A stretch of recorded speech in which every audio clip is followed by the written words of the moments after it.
Bonsoir.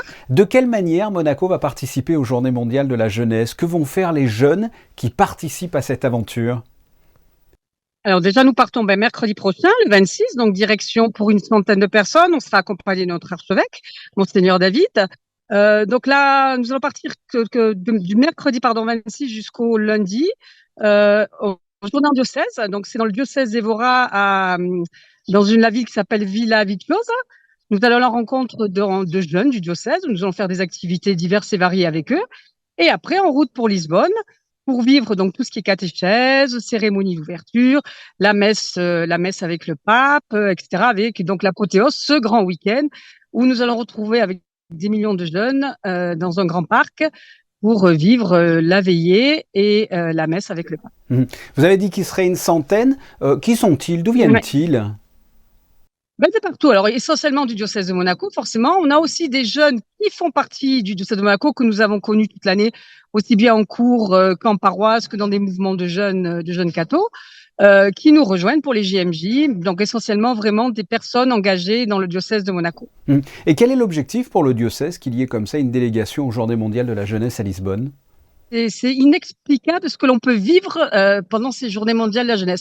On part pas, on n'en revient pas comme on est parti, c'est pas possible. C'est important déjà pour montrer que nous, on a des jeunes aussi. C'est important aussi de montrer à ces jeunes, parce que souvent on dit ah mais la religion c'est ringard. Ben non, la religion c'est pas ringard, parce que quand vous vous retrouvez sur ce week-end avec le pape, quand devant, derrière, à droite, à gauche, vous avez des millions de personnes, des millions de jeunes, vous dites ben on n'est pas seul au monde, et ça c'est absolument incroyable. Mhm. Et qu'est-ce que ça représente pour vous? Parce que ce ne sont pas vos premiers Journées mondiales de la jeunesse. On Non. s'était même croisés en Allemagne, Ouais, à Cologne ensemble en à 2008. Cologne, à Cologne. Qu'est-ce que ça représente pour vous?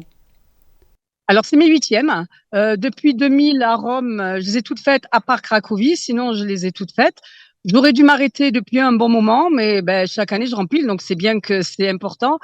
C'est important parce que ça me permet, moi, de me retrouver au niveau de ma foi, de me questionner aussi et de vivre un peu aussi égoïstement tous ces moments-là, parce que je m'occupe beaucoup de jeunes, je fais du catéchisme, je suis en paroisse, je suis professeur d'instruction religieuse, donc je donne beaucoup.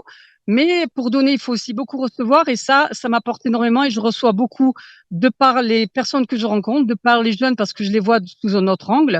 Donc c'est absolument incroyable. Je pense que vous avez pu sentir à Cologne ce que ça pouvait faire d'être là, même en tant que journaliste, et d'avoir pu nous poser toutes ces questions, et de vivre ce petit moment avec nous à Cologne, quoi. Absolument. Et qu'est-ce que feront ces jeunes pour faire briller comme ça Monaco à travers ces journées?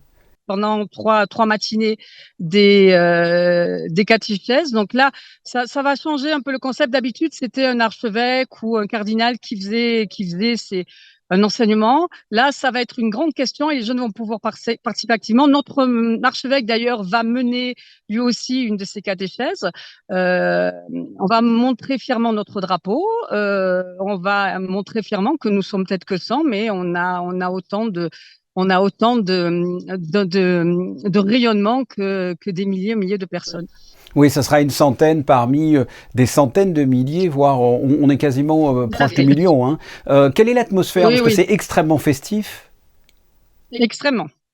Extrêmement. Il y a beaucoup de temps, il y a beaucoup de temps très profonds. Il y a des temps de prière, il y a des temps de chant. On a aussi ce qu'on appelle un festival jeunesse avec du cinéma, avec des concerts, avec des pièces de théâtre. On a ce qu'on appelle la Cité de la Joie, où on peut avoir des temps un peu plus spirituels, des temps de confession, voilà, toutes ces petites choses-là. C'est des journées bien remplies, voilà. Et on se retrouve aussi entre nous. Donc, on aura aussi entre nous, entre diocèses, des petits moments de discussion, de partage, autre que ce que l'on vit dans notre vie de tous les jours, dans notre petit mais grand diocèse.